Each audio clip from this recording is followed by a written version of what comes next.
cover the three main controls that you're going to use when you're EQing, right? So you've got the frequency control, which allows you to dial in what frequency that you're going to be, working on, right? Boosting or cutting. And then you've got basically the gain control, which is going to determine how much you're increasing the gain or how much you're decreasing the gain.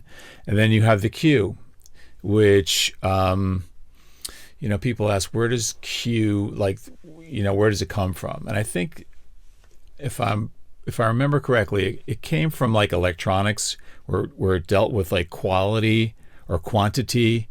But anyway, so in the context of EQ, it just deals with bandwidth, right? So how wide the bandwidth is or how narrow the bandwidth is. And for whatever reason, it's called the Q.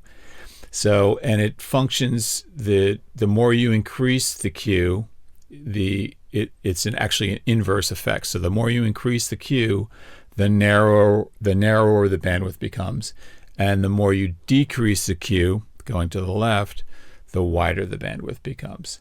So using all three of those controls, the frequency, the gain, and the Q, you can control any frequency you need to within your EQ settings.